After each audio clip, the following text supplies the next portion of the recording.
your windows. Lock your doors. Keep your loved ones near. Time is running out. It's here for fear.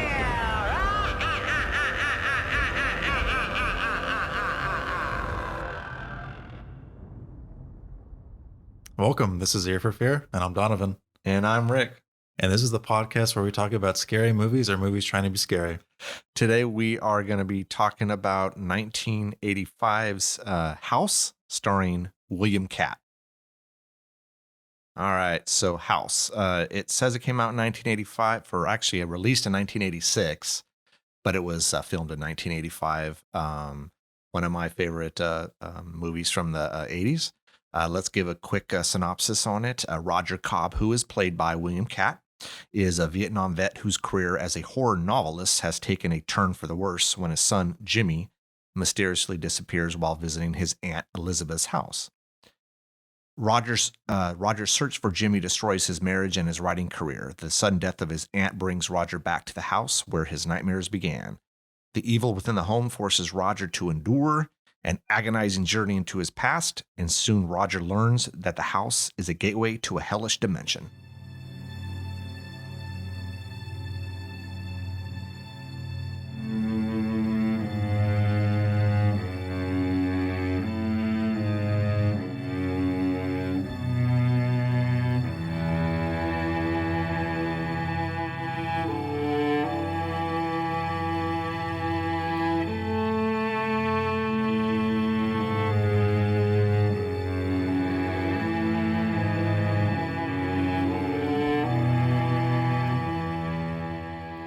So, did you ever see this movie before? Yeah, this is part of the repertoire of movies that you showed to me as a kid. I vaguely remember this movie when I was younger, because I remember parts of it. This was obviously before I knew what Cheers was. Oh, yeah. So I didn't recognize Norm.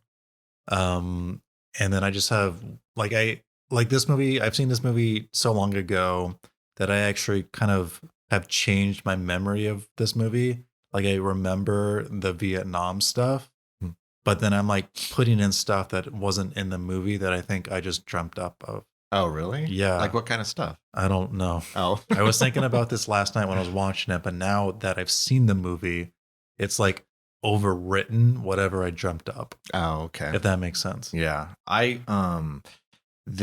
remember when this came out in the theater. I think it came out in 86. I think early 86, February of 86. So I was 14 and I was living in Lodi at the time. And I'm sure Lodi nowadays, 30 odd years later is, has more people and more populated. But back then it was kind of a little smaller city. I'm not going to say town, but smaller city.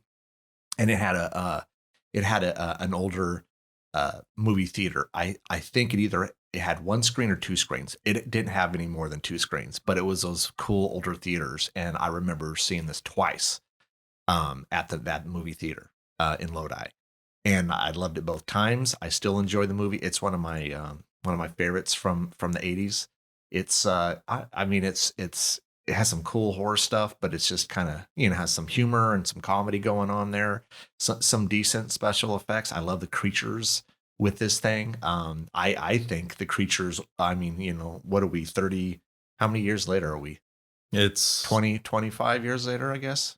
No, 25 would put us at 2012. Oh gosh. So this is okay. So I'm really dating myself here. So no, I used to think 20 years was 1990. Oh my gosh. So we're looking at like almost 35 years later. Yeah. 35 years later. I still think the creatures look, damn, I'm old. I think the creatures still look really cool. Yeah. I just wish there was more of it. Rewatching it again today, because I've seen this movie at least 10 times. And rewatching it again today, I wish they would have done more of the creatures. Me too. Because the creatures are really cool. This movie's wearing a lot of hats because it has the Vietnam stuff, it's got the comedy stuff, and then it's got the horror stuff. So we'll talk about it. Yeah. So let's see. Let's before we jump in. So we got William Katt. He's the main character, Roger Cobb, who's the writer. We have George Wendt, who plays his neighbor Harold. He's like criminally underused in this movie. He really is. And everyone would know him from Cheers, Norm. And then Big Ben or Ben. You wouldn't know this, but there was a television show back in the 80s around the same time Cheers was out called Night Court. And Ben, played by Richard Mall. So you had, what was funny is when this movie came out, I'm like, oh, this is interesting. You got Cheers. You have George Wendt from Cheers, and then you got Richard Mall from Night Court, and they and one started at 9, one started at 9:30, and I want to say it was NBC back in the 80s. And I remember Night Court popular? Was it? I think yes, Night Court was popular. It wasn't as popular as Cheers. It wasn't as popular as say because you had 8 o'clock was the Cosby Show, 8:30 was Family Ties, 9 was Cheers, which was a prime spot. And was Family Ties the one with Michael J. Fox? Correct. Yeah. Dude, that's a crazy line. Dude, NBC just every now and then just has the most crazy lineups. That honestly, I don't know if there's been any lineup that would compete with that. I would argue against anybody. Really? Seinfeld, yes. Friends, what else was on part of that lineup? Yeah, see, again, you don't remember? I don't remember. Oh, but see, how do you not remember? You were in your 20s during that time. Because I never was. I didn't watch Seinfeld like when it was out. Like I started it and then I came back to it later and appreciated it more. Friends, I watched a little bit of it here, but no. But when I'm 14 or 15, and of course back then we didn't have DVR and all the stuff we have these days. I mean, it's limitless nowadays. We didn't have that then. So Thursday night I tuned in, watched Cosby Show, watched Family Ties, Cheers, and Night Court, and I love Night Court. Yeah, okay. So Friends, Will Grace, Frasier, that was after Seinfeld. Before Seinfeld went off the air, you had let's see here. Friends. No, this one kind of sucks. This one kind of sucks. See? Okay, never mind. I would argue against anyone. Well, check this out, okay? Check this one out. Community, 30 Rock, The Office, Parks and Rec. For your generation, yes. These shows are killer, dude. Or Community, 30 Rock. Did I already say that one? Yeah, you did. Okay. Well, this one kind of changes it up a bit. But that's a killer lineup right there. That's one of the best. But see, I liked Community. 30 Rock, I watched a little bit of it. I did like that. Office was cool. Oh, Hill Street Blues was right after Night Court for a while. Oh yeah, Hill Street. Yeah. I'm trying to compete with that one. And Hill Street Blues had a good run for a while. Yeah. So come on, that's 5 shows. Let's see what you got. Dude, no. I'll argue for Community, 30 Rock, Parks and Rec, The Office. You're going to lose that argument. Okay, I'm sorry. Let's talk about this. So let's talk about House. So we've kind of gone over the main characters. Did we talk about Sandy? Sandy, no. I mean, Sandy's she's enough not a huge, to talk about, though. She is. I mean, she plays the wife of Roger Cobb, played by William Catt. She's an actress. She plays on a soap opera, which is funny. While rewatching the movie, I was listening to the dialogue that was playing in the background on the TV when Roger Cobb was writing, he's writing his Vietnam book, and he was watching the TV, and oh my God, the dialogue was just terrible. And of course they did that on purpose, but I'm always a big fan of writers like making something purposely bad or cliche. Because I think there's an art to it. Yeah. And I'm like, oh, wait, I was appreciating how bad it was. Yeah, it was pretty. What did the guy say? Something about he was it's like, oh, yeah. I'm a prostitute, he said I'm a male prostitute or something like that. What about her time at the pool, Linda? Yeah. So let's see. I think this was directed by Steve Miner. Steve Miner directed Friday the 13th, Part 2 and 3. He's friends with Sean Cunningham, of course, as we know, did Friday the 13th. He also did Lake Placid. Yeah, they did a lot of stuff. I mean, Steve Miner did a lot of stuff. So did Sean Cunningham. Interesting. I don't know if you checked this out, but Fred Decker, remember from Night of the Creeps, an earlier episode we did, he actually, this was his story.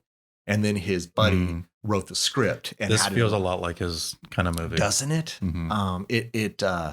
I noticed a few things watching this today that I had never noticed before. And I purposely looked out for certain things because I knew Fred Decker had something to do with it. And we've already talked about Night of the Creeps and his kind of recipe or formula that he uses in his movies. And you're kind of seeing it here. But he gets credited for like the story. And then he wrote the story, and then his buddy came in and did the script and added a lot more humor to it, which I'm glad he did. But yeah, I mean, I mean, right off the bat, did you like this movie? I mean, did you like it more when I showed it to you like 10, 15 years ago, or did you like it? Do you like it less now that you watched it again, last night? I think the cutting to the Vietnam stuff when he's writing the story always felt a little weird to me, at Yeah. least when I was younger. And I think that's what kind of tripped me up about the movie, because it's being a couple movies at the same time. It's got like this almost, I can't think of the word I'm trying to find. Um, Almost like this semi-serious but played up cliche like Vietnam story, Yeah. where you've got like the cliche tough guy who ain't afraid of any of these Charlies in the trees, Yeah. right? they- And yeah. he's got the big gun and he's trying to like kick some ass and kill some dudes. And then you've got William Katt's character who, uh, you know, this is supposed to be his personal memoirs. It feels a little heightened to be a personal memoir, but which I think when I was younger, always felt like, oh yeah, this is just a story he's writing, but it's supposed to be true. So Roger Cobb is more the like, hey, Big Ben, let's keep you in check. And all that stuff felt very strange to me. It felt like it was part of a different movie, even though it informs, other stuff in this film, specifically the disappearance of Jimmy, the villain of the movie, and sort of Cobb's own sort of, well, the manifestation of maybe a regret he has. I don't know. No, I agree. I think it felt weird. It felt weird when I saw it in the 80s. It just seemed out of place. Like it felt that you could have cut all of that down and then had a better movie for it. Because I think most of the stuff in the house and when he's like looking at the void that is like this portal to another world. Yeah, that's kind of cool. That stuff is really cool and interesting. Or when he's like trying to take a like photographic proof of this crazy monster, all that stuff is really cool. It is. And I'm like down for that. But then you got like this Vietnam stuff that I think is really bogging it down, and it's not really adding too much to the movie. So I've got mixed feelings on this movie. I like the idea behind it. I think it's a great idea, even though it is just kind of like another haunted house story. But there's enough unique things that are going on in this movie to make it interesting. The portal stuff is cool. The monster stuff is cool. The like messing with your head stuff is all cool. And then it's not taking itself seriously. And that's the stuff that I like. But I think this movie is not executing all that stuff as well as I want it to. And I know you saw this movie 2 times in theaters. Yeah, I did. But I've now seen this movie twice, once as a kid and once as a much older adult. And the movie just doesn't work for me. I want to like it more because I like a lot of the things it's trying to do, but it's not hitting the mark for me. I would like, if this was like a paper on my desk, I'd be like, yeah, B-.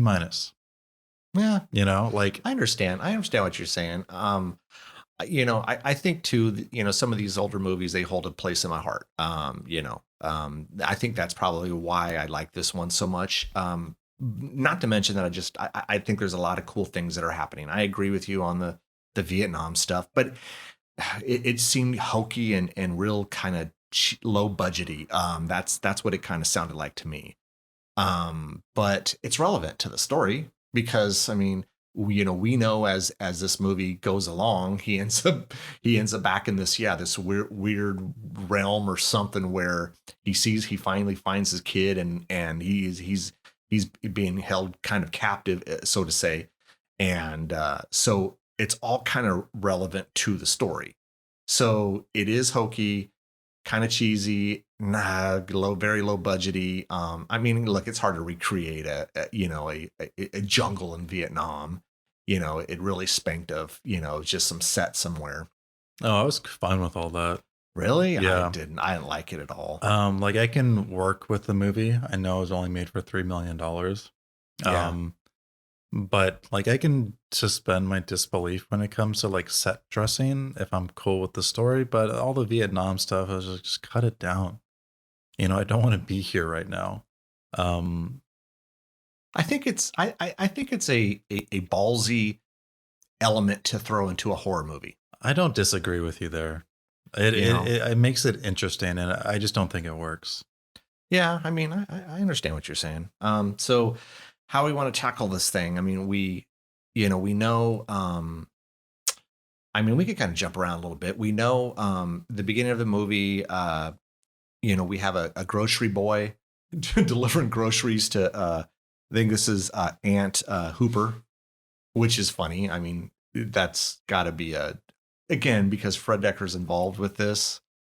Toby Hooper, Miss Aunt Hooper. Yeah, yeah. I'm almost positive this is some sort of. He does this a couple times in the movie. Can you explain what the reference is? 'Cause I So don't. Toby Hooper is a horror director, and Mm. so we know these guys are huge fans of horror, and they did it in Night of the Creeps. Remember, I mean, they riddled Night of the Creeps with character names from either horror directors or writers. They did that throughout Cronenberg, Carpenter, yeah. So we know they did that before. I believe Mrs. Hooper is basically an homage, paying homage to Toby Hooper. They do it a little later in the movie where when the aunt's home goes up for sale. I don't know if you saw the sign, but it said Craven Realty. That's got to be a Oh, play for Wes Craven. I mean, that's around the time of the height of Elm Street, so I believe that's what's happening here. at some point, this stops being cute for me and being like, "Come on, man." But they only did it a couple times. So they in Night of the Creeps, they like we said in the previous episode when we did Night of the Creeps, they hit you over the head with it over and over again. It just seemed too much. In this one, they just sprinkled it a little bit here and there. I caught it. I think. I mean, come on, Craven Realty, Hooper's could be debatable, but Craven Realty, that's got to be Wes Craven. So I'm done with it. yeah. So So yeah, this opening shot, this is like a perfect example of what I'm trying to say with this movie, where I like the ideas, where it's going. It doesn't quite hit the mark. Now, this opening shot is a oneer for the vast majority of it. So we start in the back of the house, we go around the side of the house, we see that kid on the bike delivering the groceries, and he goes up to the front door. And so we're getting a good overview of what's outside of the home, which is a great establishing shot for the location and the setting of the movie where that's going to take place. But it's only on the outside, and it turns out like the backyard and the side of the house and the front of the house just isn't all that important. So you kind of got like the stylish filmmaking that doesn't serve a whole lot of purpose. It's still cool. A lot of more adept filmmakers use this technique to, give us spatial awareness of where everything is. But here, just like, okay, it's neat. I do appreciate the planning because getting that timed up with the kid coming in the frame seems pretty hard. But it doesn't quite hit the mark for the reason to do that. And then what I wish they had done is if they had done that same exact shot, but continued it into the house, had the grocery boy look at all the relevant rooms we're going to see in the movie, the bathroom, the kitchen, the side rooms where one is the study, I think, then go upstairs and go into, check the boys' room, the bathroom up there, and then where Aunt Hooper kills herself along, which I think is the same room with the closet, right? yes, I believe it is. So I wish the movie, if it was going to commit to that oneer, to have just, done the work and have done all that so we knew exactly where everything was.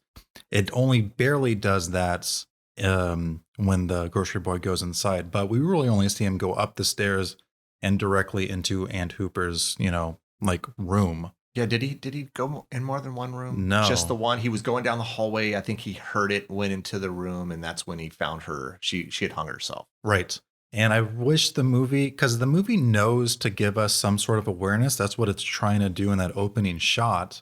But then it doesn't continue with the commitment in the next sort of oneer that happens with the boy going up the stairs, looking at the painting and going into her room. And it's like, well, if you knew to do that outside, why didn't you do it inside and show us all the stuff? It was a perfect opportunity to do it in this little vignette, but you didn't do it. So do you think? Hold on. Let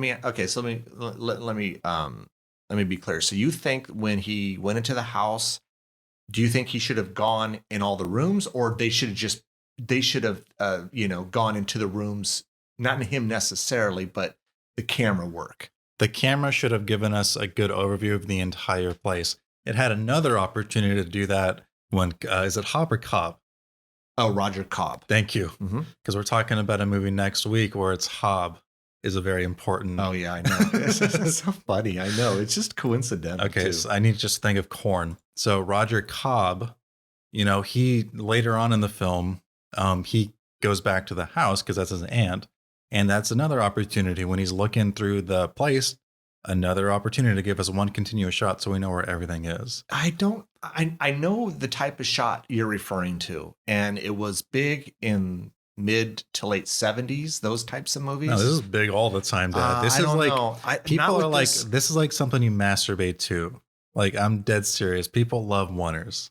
I don't know. I mean, I know what you're saying. I don't know if I agree with this type of movie. I don't know if it warranted that. Like, you know, the movie we did a couple episodes ago, The Changeling, that did it. I'm sure you enjoyed that. They did that with the type of scene where they, you know, it's like they're going up the stairs and they're going, you know, from floor to floor into the bedrooms and, you know, blah, blah, blah. You know, no, but my point is for this one is that if you're going to, like, the best way for us to have great social or, you know, a very good understanding of the space is to give us one continuous shot that's unbroken. So we just have a map in our head. You can do that by cutting as long as you have sort of marks in the shot that are matching up between the cuts. But it's most effective in a oneer. And my issue is that it does it outside of the house quite well for, you know, locations that don't really matter. And I don't even think we see the pool in that shot, do we? I think we just start in the tree and we don't even see the pool. So, you know, yeah, I've just got see the pool, and that's important. So I just feel like it was a missed opportunity. And I feel like in a microcosm, that's this whole movie is it has an idea of what it needs to be doing, but it doesn't quite do it as well as it can. And that's kind of where my thoughts on this movie are. It's good. I quite like most of it, but you know, there's a lot of room for improvement in this film. But anyway, Grocery Boy comes in, he sees Aunt Hooper dead, and then we cut to she hung herself in the house in that bedroom that we're gonna, you know, get quite familiar with as the movie goes on. Yeah, funeral. That's where we're introduced to Cobb. Yeah, we see Roger Cobb. Not a lot of people there. I don't know. I don't even know if that's really important. I think the guy just says, "Hey, your aunt was a lot of things, but you know, what did he say? Crazy she wasn't, or something like that." He's like saying she's crazy, but she's not crazy. Yeah. Now my wife, she's crazy. Yeah, you know, like that 1980s humor. Yeah, that humor right at a funeral when my aunt's going in the ground. Mm-hmm. Yeah, but then I think the next scene is him because you know he's a writer. He's doing a book signing, and he writes horror, books, and so you got a lot of interesting characters in line.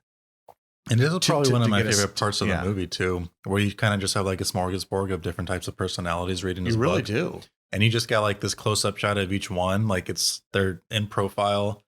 You see their face, you basically know who these people are just by looking at them and the one thing they say. And that's like really cool. I was like, when I was watching, I was like, oh yeah, this movie's going to be pretty sweet if it keeps this up. But, you know, it kind of falters for me a bit. Yeah, a lot of different characters there. Did you notice the one lady that was further back in the line and she goes, "Oh, aren't you married to so-and-so?" And he goes, "Yeah, but we're divorced." That's the lady from Austin Powers. Remember the one that always yelled? She'd always yell. Yeah. I forget the actress's name, but yeah, that was her.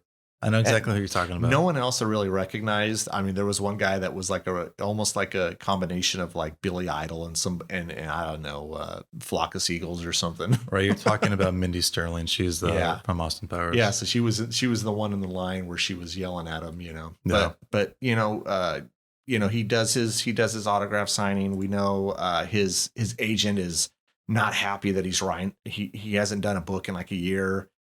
He's doing this Vietnam book and his agent's not happy.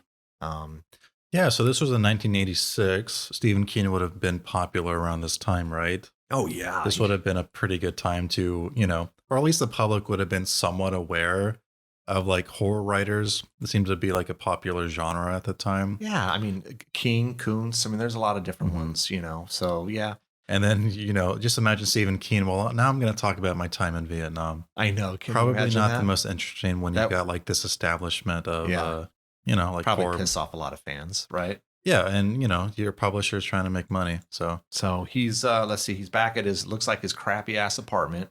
Did you see the microwave? Remember we had talked in a previous episode with Morris about the microwave meals? There's no way you put a microwave meal with the cardboard on it, though, right? Well, you don't. I think that was his lazy way of going, my life sucks. And so he throws it in there. No, you don't do that. And I don't think you put it in for 30 minutes. I mean, now that was the 80s. I can't imagine it would take 30 minutes. That's a long time ago for me. My memory stinks, but I'm pretty sure it wasn't 30 minutes. No. Then his ex-wife calls. He pretends he's got guys over. Just so that she can get the impression that he's not sulking and not doing anything right now with his life. And, yeah, I always find that so interesting. And when we see like artists, like the writer as an artist, just because there seems to always be this downtime in their lives. And if there is any sort of downtime, like, oh yeah, it's a problem. Whereas the Sandy character in this film, she's an actor. And if her downtime is going to like lavish parties, yeah, where you've got like producers on her arm trying to get her away from a phone call to her ex-husband, it's like, oh yeah, if I had to make a comparison between the two professions, like writers got it way worse. Yes. Than actors. Yes. Not to mention most writers isolate themselves. Right. We know actors, actresses, they do not. They're always in the spotlight. Writers aren't. How often do you really see writers out and about? You don't. You only hear about them when their book comes out and people love it, they hate it, but they isolate themselves. You have to. How else can you write and concentrate if you're not in some sort of isolation? Yeah. As a cop says, solitude. Solitude. Yeah. Did you notice, again, this goes back to what I said earlier on, when he called the FBI just to see if they had any additional information about his son. Because we know as this movie goes along, his son's missing. So he calls the FBI and the FBI says, no, so nothing new. Hey, by the way, can you stop calling Officer Decker? Fred Decker story. Right. Yeah. I think that's the only 3 times I'd caught. Dude, so, I don't care about that. I know. I just thought I never caught it before. Happened to catch it today. I thought it was kind of funny. But so I think he just decides he's going to go and stay at the house, right? I mean, he's trying to write the book at his apartment, and it's not working. Solitude, yeah. Solitude isn't going to work at that crappy ass apartment. Yeah, so he meets with the realtor at the aunt's house, and then he's like, nope, I'm not going to sell it. I'm going to move in instead. Sorry for your paycheck, but it's not coming. Yeah. And then he starts to move in. It's a cool house, though. I love the house. That house is huge, dude. It's huge. Yeah. But I just love the everything about it, the cool architecture. What's funny is that house looks like it's in a regular neighborhood. It would completely stand out in your normal standard subdivision these days. Well, for me, I just assumed all the houses were like that on that street. No. Don't we see like Tanya's house for a second? Isn't her house just like that? Nope. Hers was just a regular house, and Harold's was just a regular small little house. We don't see Harold's house at all. Yeah, we see his house. What? I don't remember that. Yeah. We see like the inside of his house. No, we see like a quick shot, I think, of his house, and it just looks like a little tiny house. And especially when you see the inside of his house, it looks super tiny. So you just get the idea it's a small house. Well, the uncle was like a fisherman, apparently pretty famous. Maybe he had a lot of money from fishing. I don't know. Maybe. I don't know. Was he a fisherman? I know he caught that blue marlin, but. Well, the realtor's like, oh, yeah, I heard your uncle was quite the fisherman. He held that record for that Marlowe for like multiple years. Marlin? Yeah, for like 2 years or something. Yeah. Is it a marlin? Marlin. I think it's a blue marlin. I don't care. Those are big ass. Like those were like game fish, like those were like the ones you get on, you get in the ocean and you rent a big ass boat and all the fancy equipment to try to land one of those. Do you eat marlin? Oh, I don't know. I can tell you, I've never had marlin. So you just kill a fish for no reason? I think it's for trophy.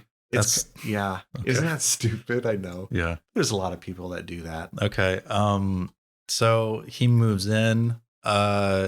Does the weird stuff? Oh yeah, the weird stuff kind of starts happening pretty quickly because he like hears a voice or creaking from upstairs. He goes to check it out. I think along the way he sees his old kid's room that really hasn't changed at all. And then he goes into his aunt's room, and then, you know, he sees her about to hang herself, and he's just like, oh yeah, the house beat me. Yeah. I didn't know it was going to. Get out, Roger. I don't know how it beat me, but it did. Get out while you can. And then, of course, it's just it's just a ghost. Oh, dude, I love that. I do too. Yeah. That's a cool little scene. Now, do you think that the bedroom is his son's bedroom? Or because remember, we know that he grew up there. Or is it his old bedroom? You think it's his bedroom hasn't changed? Because my impression is that the three of them, the family, lived with the aunt for a period of time. Is that the impression? Yeah. I just thought they maybe, they just visited a lot. It's possible. But the movie's not clear on it. It's possible. That's a huge house. I mean, it's possible they lived with her. I rewatching, I'm like, well, was that his old bedroom? Because he says, well, my aunt raised me. So. Well, Jimmy has like a thing for cars, and the bed was a car. Yeah. I just assumed it was Jimmy's bedroom. It could be. I mean, his way of getting close, to him now that he's gone. Right. But yeah, weird shit is happening already right off the bat. Mm-hmm.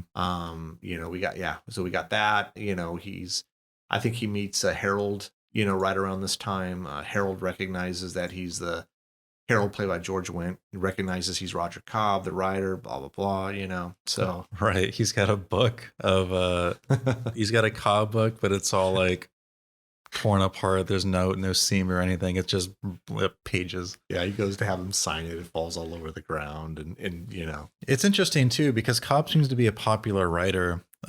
He does seem to be like of that keen mold where people just seem to know who he is, Like all he says is like his name is Cobb, Roger Cobb, and it's like, oh yeah, the writer Roger Cobb. That doesn't happen for most writers. Yeah, I think even in the mid '80s, I was like that. I didn't live back then, but how many writers do you know these days? Probably not a lot, unless you're like an actual book reader and you're like in that community. But we're talking about just some random guy, So I just find that interesting that Cobb seems to be like this very famous guy living in a horrible, crappy apartment. Yeah. I don't know. Maybe writers in the 80s didn't get paid well. I don't know. No, it sucked. So what happens next? Oh man, a lot of weird shit starts happening. I think we get the whole the Marlin situation where, because little things are happening here and there. I'll be honest, like most of this movie, when it comes to the weird event stuff, just kind of mesh in my brain is happening almost at the same time. It almost, well, it kind of is. I think he hears the I think he's trying to sit down and do some writing on that really super old computer. I mean, we have it lucky these days. The computers nowadays versus then, it just cracks me up looking back at those. But anyways, he's doing some writing. He hears a noise and then he turns back, and then the Marlin that's, stuffed and hanging on the wall goes crazy.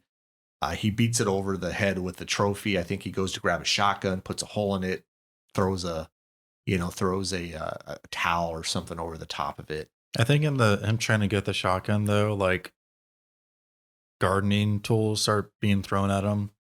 Is that no? No, I think the gardening tools are close. Like, didn't the gardening tools remind you of Evil Dead 2? I was going to make that comparison at some point when we're talking about this movie. A lot of this movie feels inspired by the Evil Dead. Yeah. Down to a guy dealing with crazy shit happening in one place. Yeah. That basically describes Evil Dead 2 to a T. Yeah. And most of Evil Dead. But definitely things being thrown at him is very Evil Dead 2. Yeah. Yeah, absolutely. I know he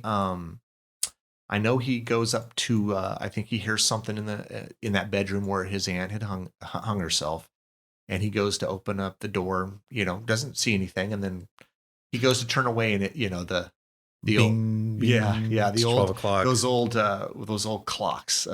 Why would a clock being at 12 a.m. though? People are sleeping at that time. It's a good question. I know a lot of those old clocks did that. Was that something you could set up? Maybe. I never had one. Why on one. earth would you do it at 12 a.m. when you're asleep? I don't know. That is a good question. Maybe this movie sucks now. Maybe the aunt purposely did that because she knew when 12 a.m. hit, she knew not to go in that closet. I don't know, but he doesn't know any of this. So he goes and You know what? We're kind of doing the movie's work for it. But what if that was there to signal that that's when the portal opens up to wherever? yes. Yeah. You know, that Could kind of be. sucks for a sleep schedule, though. It does, yeah. So 12 a.m. hits. He goes to open the door. Big ass creature, Yeah. attacks him. Ends up, I think, scratching him on the chest. He's a little freaked out. I don't think it comes as too much of a shock because I think he always believed something was up with this house. Yeah, he seems to be he's not cool with it, obviously. He's shaken up by it, but there is like an acceptance to it, and he handled himself pretty well. I think so. Yeah, it's almost kind of weird how well he handled himself. And this is when he goes and buys all the equipment. I was thinking how much money that would have costed him, especially for a writer living in like an okay apartment. Like that must have been back in that money, like tens of thousands of dollars. Because he looked like he had like state of the art like video cameras. Oh, he did. In the mid 80s, dude. Oh, all that stuff was ridiculous back then. Yeah. Remember, I told you. I mean, the VCR was $500 to $700. Can you imagine what all that recording equipment and cameras and regular cameras and all the stuff? Yeah, you're probably right. Easily over 10 grand. All right. I just want to like make a quick comparison, or I'm sorry, a correction. I was watching, I forget what the YouTube channel is, but I just want to say that porn wasn't the main driving force for the success of VHS. I think there were some other factors going on in there, but I just want to put it out there that I'm aware of it, and that I don't want to be spreading misinformation. So I'm sorry. That was a few episodes back. We talked about that. I think it was in the Phantasm episode. No, I think it was My Bloody Valentine. I think it was my Phantasm. Was it Phantasm? Yeah, Darren was part of that conversation. Oh, okay. Well, then it definitely was Phantasm if Darren was part of it. Anyway, he goes crazy, buys a billion things just so he can get some proof. Opens the closet door, everything's recording, about to take a picture, nothing is there. He hasn't, figured out yet that it's at midnight where all that crazy stuff happens. Yeah. And then I think like he's doing a test run, right? And then he's like in his Vietnam garb, does a test run, opens the door, has like this thing where he's running outside of the apartment, or the house, yeah, this giant house, not the apartment. And then he gets to the front porch or whatever, does his victory pose, and then like his dog is just on his yard. Harold. I'm sorry, and it's George Wendt, right? But Harold, I'm just gonna know him from Norm. I know, dude. It's almost impossible not to say Norm, but yeah, he's walking his dog. He sees them and he's like, yeah, I'm just doing book writing stuff. Got to get back to my This solitude. is like my favorite line in the movie. George Wendt's character, Harold's like, oh, writing sure looks like fun, huh? Yeah. I'm pretty sure any writer would tell you that writing sucks. Oh, yeah. I forget who said this, but they said like having written is really great, but writing is terrible. So I'm pretty sure that was just like the writer making like a really funny joke that, probably only writers would find super funny. Yeah. But yeah, then he goes back to it, and then what happens next? He goes to, he does that run, he pulls the door, nothing's there. He goes to do his thing. I think he ends up showering. He goes to take something. I think he brushes his teeth. He opens up the medicine cabinet. I noticed a bottle of pills that said Roger Cobb on it, and it said Valium. And so it's like, was it Roger Cobb taking Valium as an adult after the son disappeared, or was it little Roger Cobb growing up in Aunt Hooper's, crazy, freaky house, and I need Valium to calm me down? What does Valium do? It's supposed to help with anxiety and other things, but it also causes paranoia.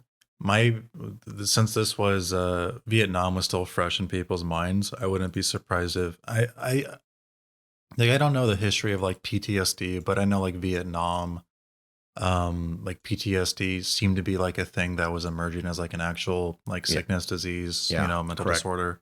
So I wouldn't be surprised if Valium was almost like just this thing where we know a lot of Vietnam soldiers might have taken some sort of drug to ease their anxiety or stress to some degree. Yeah. Maybe that's why it was there, but maybe he wanted to not take it anymore for some reason, but he still has it. Yeah. Yeah. Like this movie doesn't explain a lot.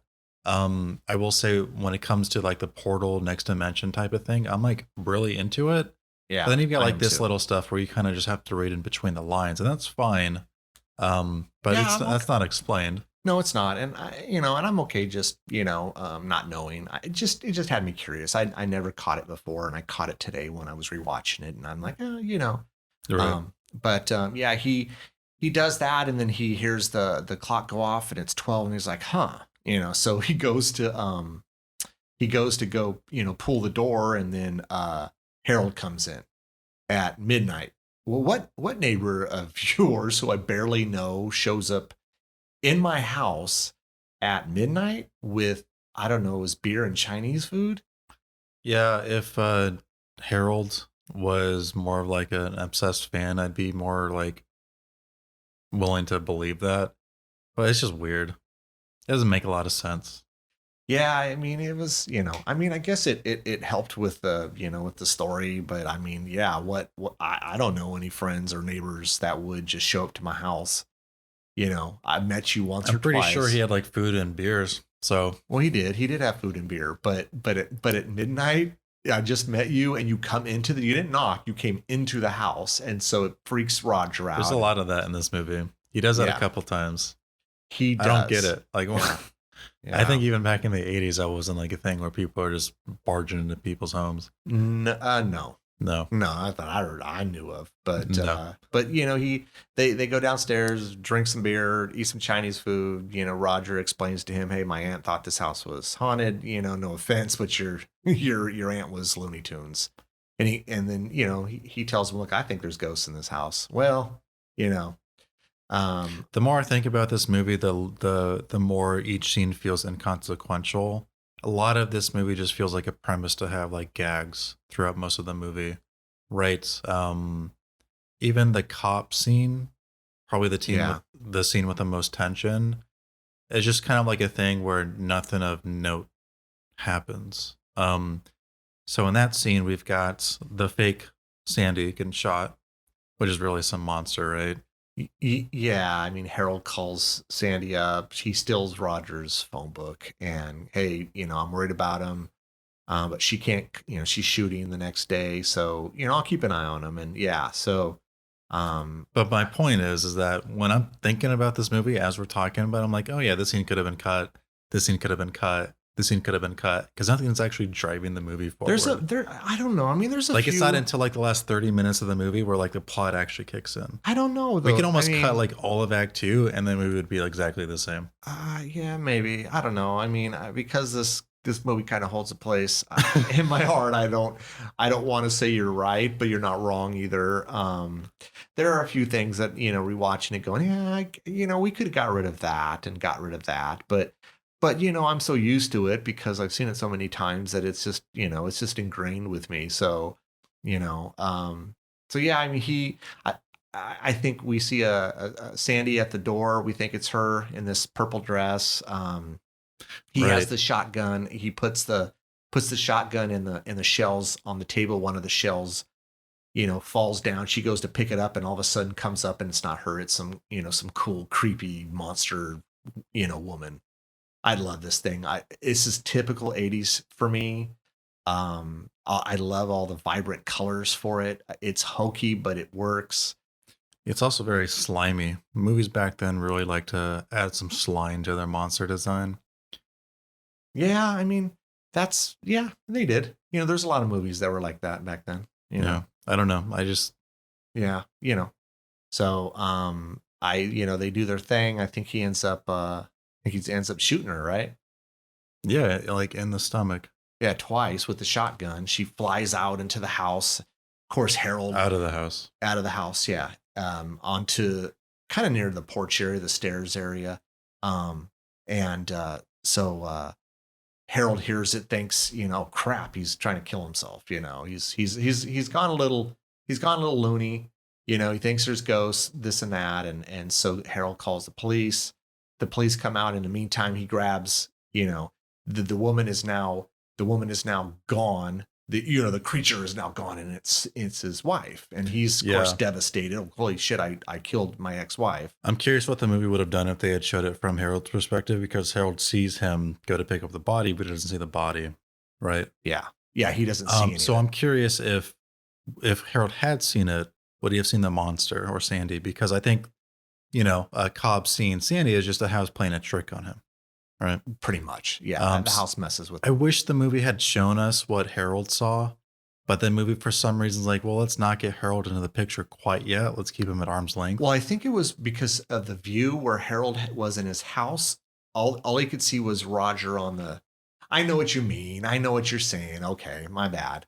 I understand what you're saying. You kind of seen what Harold would have seen if the shrubs and everything wasn't in the way. Right. I kind of see, and this is, I think now that we're talking about this, I think the pacing of the movie is all screwed up for me. Like, if we're just having too much fun, like, if you like the fun stuff in this movie, I think you're having a good time.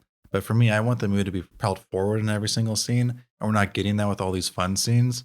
What if you brought in Harold a little bit sooner with, him seeing like this dead creature that he shot instead of Sandy, right? And now Harold is part of the whole scene, and then Harold's introduced to it a little bit sooner No. instead of like the last 30 minutes or whatever, where he's like at the harpoon and the monster or whatever. Like I already say Harold is or George Wendt is underused in this film. He should have been brought in way sooner, been part of the antics. I think we would have had a better movie for it. I'm not saying he wasn't underused, but I don't think I'd like the idea of him being part. He's part of it a little bit, and I think that was perfectly fine for me. I think too much would have taken away from the atmosphere of the movie, and this is really about Roger Cobb beating this house by himself, not with his neighbor Harold that he guy that he barely knows. This was all about him conquering this, and I think you adding Harold in the equation more takes away from it. That's my opinion. I think, well, I know it's your opinion because you're saying it. Whatever. I'm gonna Um, beat you. so I think this movie doesn't really have much of a theme. I think if it did, it would have played a little bit more with that idea. I just think that kind of pops up at the very end of the film where he beats the house, quote unquote, and he beats Big Ben, which is supposed to be like this manifestation of the house. But I don't think the movie does a good job of establishing all of that until the very end. And at that point, it's like, okay, well, I don't feel any stakes because the movie, we've just been having a good time doing silly stuff this entire time. So that doesn't work for me. Yeah, I don't know. Yeah, I mean, look, I mean, I get what you're saying. I mean, I don't disagree with some of the stuff you're saying. I'm just so used to it a certain way. I'm okay with it.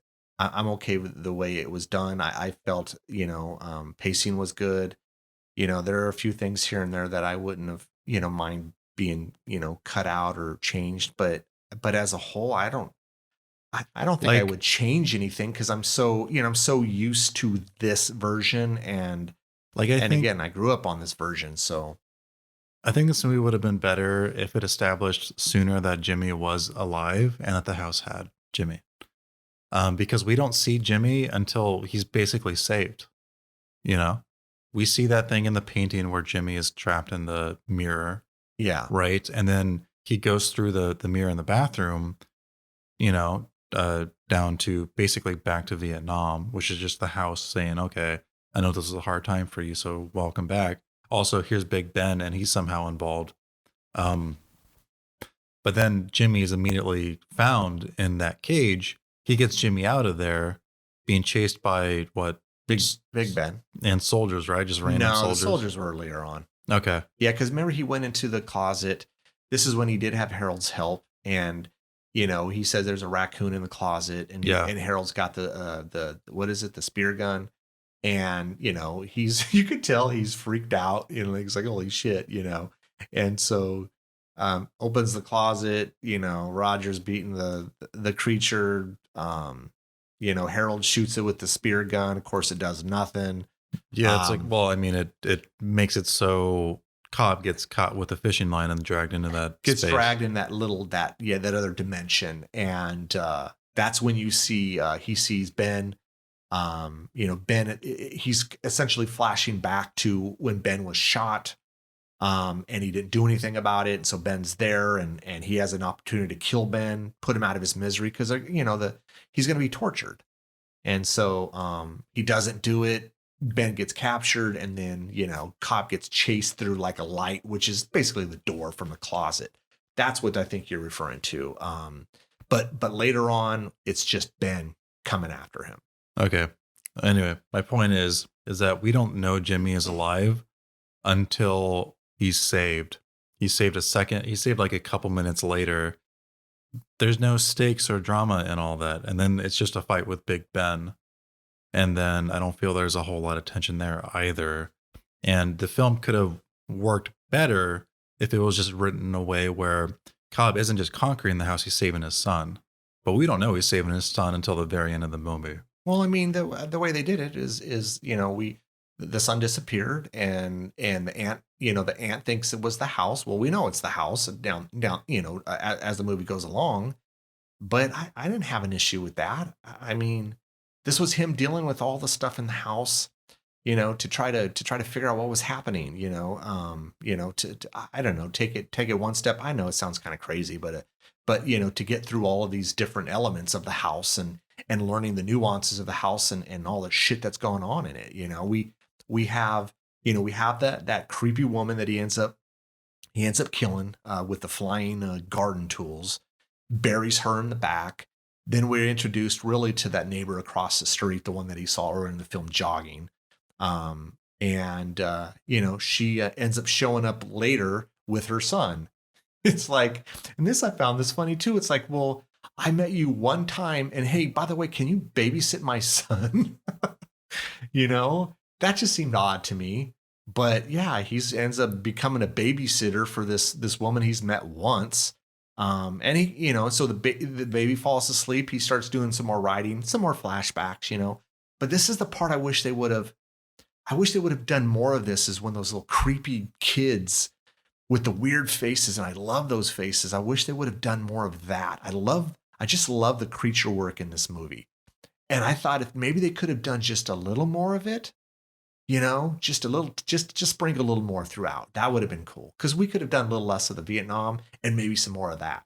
That would probably be my only issue with it. Because I really like them. I just thought they did a hell of a job with those, with the creatures, Yeah. I don't actually remember the kids, if I'm being honest. No, I think a lot is I mean, I'm just learning. I do not like this movie. Oh, yeah. Okay. I'm sorry, Dad. Oh, the more we talk about it, the more I'm just like, yeah, this movie does not work for me. It's okay. I mean, you're entitled to your opinion. And there's nothing wrong with that. Nothing that you'll say will change my mind. It's a movie I really like. I really enjoy.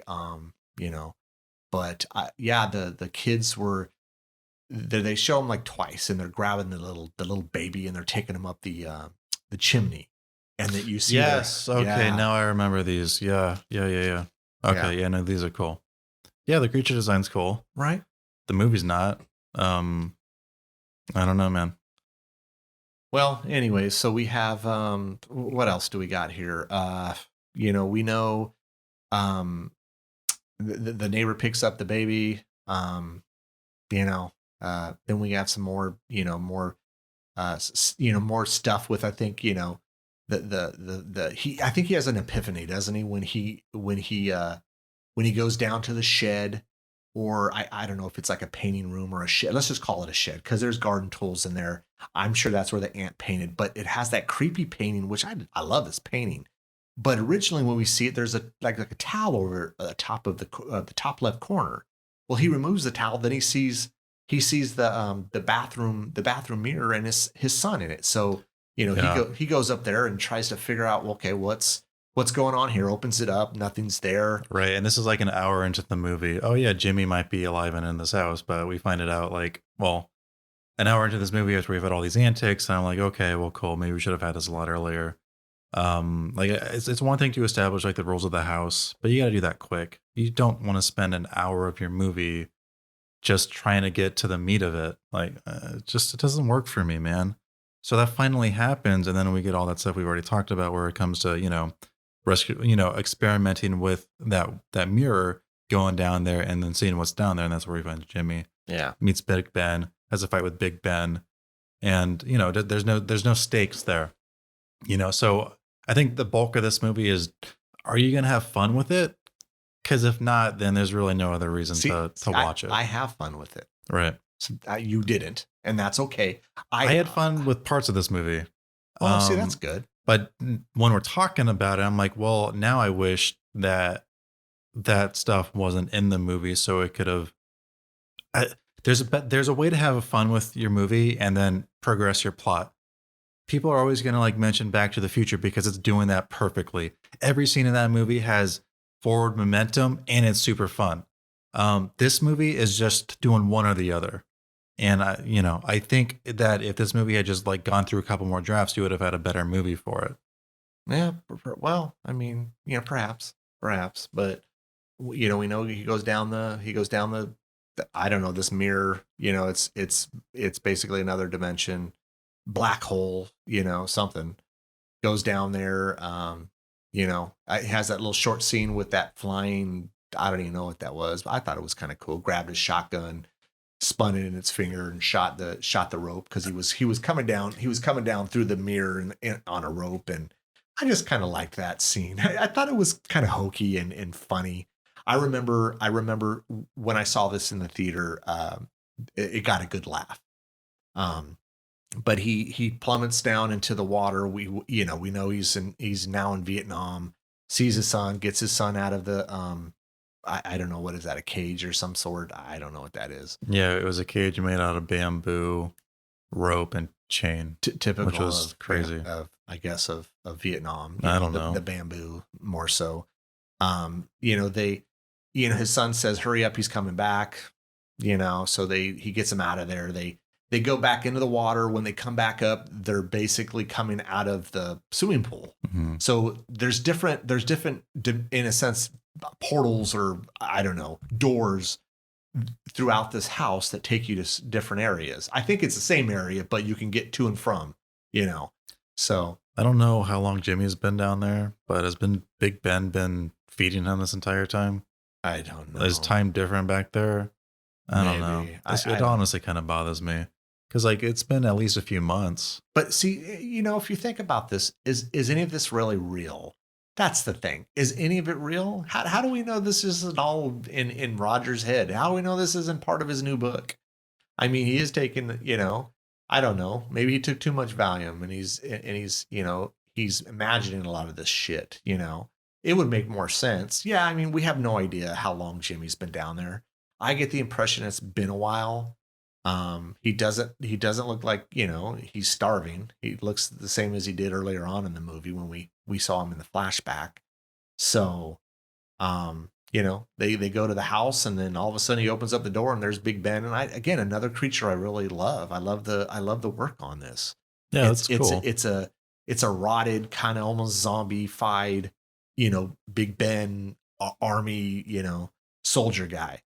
I dig this. I think they did a hell of a job when it came to the effects, these practical effects with these creatures, and Ben's another one, so they have some conversation, you should have killed me, when you had a chance. And, I told you we would, we'd meet up again, and here we are. And so, some kind of fighting ensues, right? Right. They fight for like 10 minutes. Not much happens. He kills Big Ben like 2 times. Then he finds out that, Big Ben can't actually hurt him because as long as he's not afraid of Big Ben, he has no power. It's kind of like, well, I mean, it's like, I know we've talked about this. But you need to establish rules. You can't just pull it out of your ass at the last minute. And this is where like the lack of tension comes in. Like, oh, he just needed to not be afraid this entire time. He would have been okay. I didn't know that. Yeah. It just feels like it's an ass pull. And ass pulls can be a lot of fun if there's some sort of like verisimilitude within the work, but it's not here. I mean, if he's gone through all of this and he was always afraid of the house, and the house always, I don't know, scared him, whatever. And now, he's got to this point where he's just not anymore. Yeah, but he wasn't afraid of the house because why would he go back? Yeah, I mean, yeah, maybe this is the unknown with the house. Maybe that's what intrigued him. And then again, his solitude. Maybe he was holding out hope that he would come across something. Because he knows that's where his son disappeared, was when he was at the house. So, maybe a combination of all those things. But yeah, I mean, we know that he has a revelation, as long as I'm not afraid of this house, you can't, what does he say? I'm not, I beat you in this goddamn house. So he gets his son because, Big Ben has no more power anymore. If you're not afraid of the house or me, then I can't do anything. So he grabs the grenade, shoves it up his ribs and, blows him up, Mhm. blows him up. The house catches on fire. Um, yeah, and him and Roger and Jimmy ended up outside. The wife Sandy or ex-wife shows up in a cab right as this is all happening and sees Roger and Jimmy, and of course she's ecstatic because holy shit, my son's back. Yeah. Yeah, I think it's that unknown, man. I mean, you're not sure what happened. What the hell happened to Jimmy? Never not knowing is horrible. So but yeah, he ends up beating Ben, the house, and everything else along with it. You Yeah. know, Well, that's the movie. you know. So yeah, I mean that's just about everything. I mean, again, is it? That's the thing. It's like I was thinking about this. We know he's a horror writer. Is all that's in his damn head, man. Yeah, but the movie isn't saying that in any way. And It if isn't. if we're doing the work for it, then it's a failing on the movie. Like there's no reason to think that at all. Zero. The only reason I brought it up was because of the volume in the medicine cabinet, which I never Volume noticed. doesn't make you It dream up doesn't. wild, It just crazy it, dreams. it doesn't. It just makes you paranoid. If there's like certain side effects, and one of them is paranoia. No, I'm just coming up with something, out of my ass right now, No, and I dude. know that's not the case here. No. That's not what's happening here. But Yeah. just for shits and giggles, I thought I'd at least bring it up and we can entertain it for like 2 seconds. I'm not entertained You're not at all by entertained? that idea. No. No. I So- think this movie would be even worse if it tried to do that. This would be like a happy birthday to me situation. Yeah, Like, would the movie be better for it? Maybe. Not from some drug induced paranoia, though. That's for sure. so they did a God, I don't know how many sequels they did to this. I know they did at least one. I thought they did a few sequels. There's at least 4 House movies. Yeah. 2 of them are direct sequels to this one. Oh, And then a third yeah. one I don't know too much about. I could tell you I saw part 2. Again, I saw that in the theater because I liked House 1. Completely different story. What I loved about it was John Ratzenberger was in part 2, which of course, as we know, is Cliff Clavin from Cheers. So in part 1 you got Norm, part 2 you got Cliff. I thought that was always pretty hilarious, So and House 2 was decent. It wasn't terrible. Definitely, I don't think as good as the first one. Definitely more comedic, a lot more humor. Some of the effects are decent, You would definitely hate it. If you didn't care for this one, you would definitely hate part 2. You gotta tighten it up, man. You need to tighten these movies up. Shame I didn't make them. So, anyways, well, I guess that's it, man. Anything else you want to talk about with it? It has one of the best horror posters ever. Oh, with I love that. the sort of rotting hand on the doorbell. Oh my god, I love that artwork. That's awesome. I actually had that poster. When the movie was out, and they still do this these days. They'll give you out a poster, and it's usually a mini poster. And I went and saw it twice, so I think I got 2 of them. And I remember taking the one poster and cutting around the hand because I had the one poster. I'm like, okay, this one's unscathed. It's good. And then what I did is I took the other poster and I cut around the hand and I don't know, I probably put it on my wall. I just always loved the artwork. I just thought it was great. And then the ding dong, you're dead. I think there's a couple different taglines, but I always loved that one. But yeah, great artwork with that. Right. Yeah, that's really cool. And I think too, because there was an alternate poster for Night of the Creeps, which of course was Fred Decker. There's a similar poster with a rotting hand. So when Night of the Creeps came out, they're like, that looks a lot like the movie that came out a year ago, House, So I just think it was, with Night of the Creeps, they just dropped the ball on advertising, But yeah, definitely a kick-ass poster and artwork. Yeah. And the music was done by the same guy who did Friday the 13th, Harry Manfredini or something. I'm probably saying that way wrong. Harry Manfredini. I love the music. A lot of creepy. And I've told you this in the past. I believe especially if you're gonna have a ghost movie or a movie that's that takes place in a house, you got to have really good music. And I thought the music was great here. A lot of violin, maybe some cello stuff going on, you know. I thought the music was great, you know. So I can't talk too much about it. I don't remember most of it. No. No. I just remember watching it again today going, I really, really dig, you know, I've always dug the music for this. You know, it really sets the tone in a movie, especially a horror movie, especially a ghost kind of house movie. You know, you have to have really good music, you know, because that makes or breaks a horror movie. You can have a phenomenal horror movie, and if your music stinks, you know, you leave and go, yeah, it was okay. I truly believe that. You know, you could have an okay movie, but the music just adds another element to it, you know, takes it to another level, at least for me. I can't speak for you. I mean, it's not going to hurt the movie. You can just look at most Marvel films. Marvel films, their scores are kind of uninspired, at least all the earlier ones. And it's not like you're leaving those movies like, oh yeah, something was off about the movie. I'm like, oh yeah, it was the music. But it's different with we're talking about a Marvel, you know, essentially an action superhero movie versus a horror movie. The music isn't the only thing in a movie, though. I think a horror movie can like go ahead and be fine with music that is, but when you're dealing with original, like let's say Halloween. But when you're dealing with horror movies, they build up tension and suspense, and you do that a lot with music. Halloween, like you just said, dude. Hold on a second. Do you think that Halloween without John Carpenter's music would have had the same impact? I'm not saying it wouldn't. It's still a good movie, but the music friggin' made that. The music doesn't make it; it elevates it. I think Halloween would work by itselp without the music. Okay, but sorry. It's much better with the music. Okay, yes. Let me rephrase it. It elevates it. John Carpenter's, a lot of his movies were elevated by his music. You know, especially late 70s, early 80s. You know, mid 80s. You know, I mean, it added so much to the movie. Again, just something my opinion. Please stop saying my opinion. I know it's your opinion. I'm not going to stop saying my opinion. I'm going to keep saying it.